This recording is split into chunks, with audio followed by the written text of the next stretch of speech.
مقدمتها القمح. كان هذا هو المشهد في الأسابيع التالية لثورة 25 من يناير، حيث عانى القطاع الحكومي من الفوضى الإدارية والشلل التام، ولكن تضافرت جهود المخابرات المصرية مع وزارة الدفاع في تحقيق الأمن الغذائي للشارع المصري والوصول بسفينة الثورة المصرية إلى بر الأمان.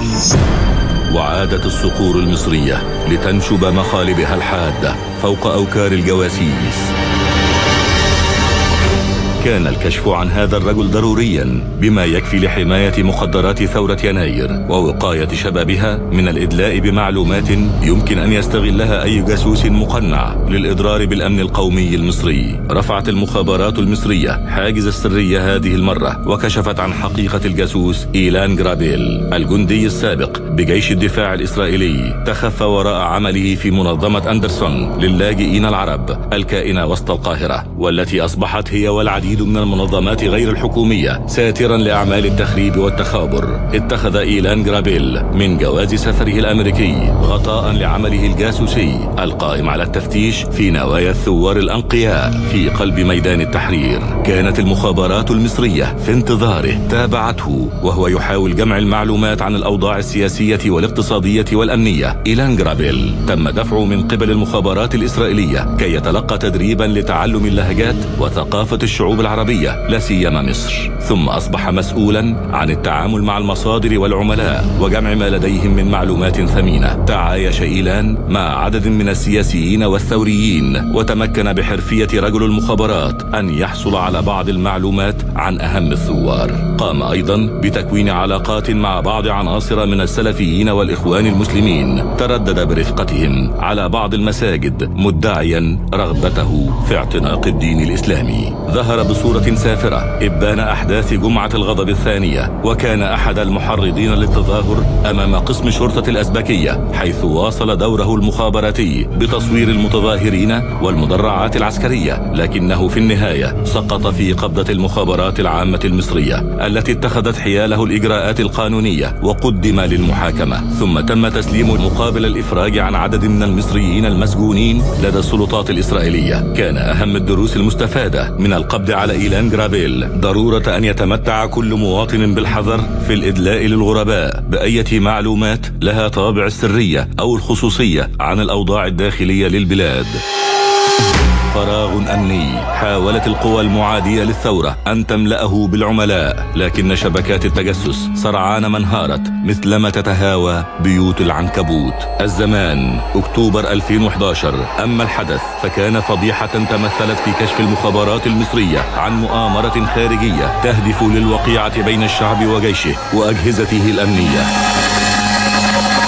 رصدت المخابرات المصرية اتفاق المتهم الأوكراني إدوارد شيكوش مع الإسرائيلي مأمون العليمي على تصنيع صليب خشبي، وأن يرسله على مقر شركة TEZ بشرم الشيخ بالاشتراك مع إسرائيلي آخر يدعى معاذ حلقة ليقوم باصطحاب الصليب الخشبي عبر منفذ طابة البري بتاريخ 19 أكتوبر 2011. المفاجأة أن الصليب الخشبي كان يحوي بداخله بندقية آلية وخزنتين بهما طلقات مصرية الصنع من نفس العيار، وتستخدم مثيلتها كسلاح شخصي لأفراد الجيش والشرطة. كلف المتهم الأوكراني المدعو الإسرائيلي معاذ حلقة بإخفاء الصليب وبداخله السلاح ضمن الأغراض الشخصية للوفد السياحي الذي كان يرافقه بقصد تهريبه من الجمارك المصرية، مستغلا تردده الدائم على منفذ طابة. وتم القبض على المتهمين الأوكراني والإسرائيلي وتقديمهما للمحاكمة، وحكم على الجميع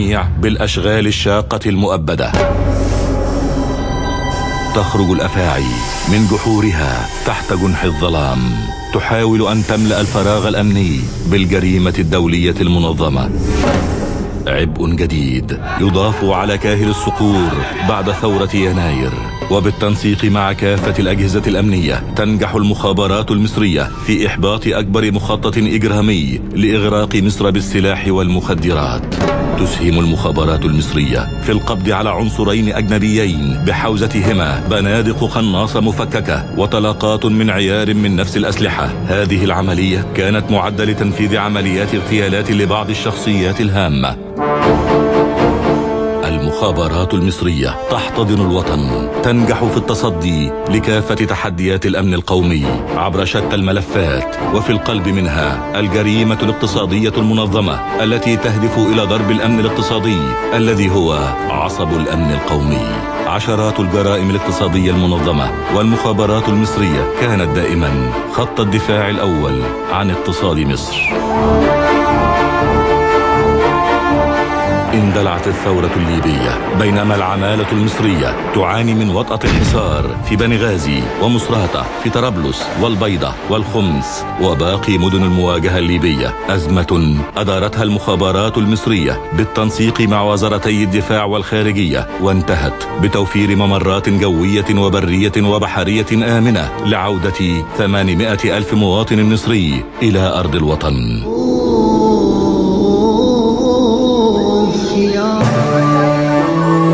على جسر من الأشواك نمضي إلى القدس، فلسطين في القلب وفوق الجبين.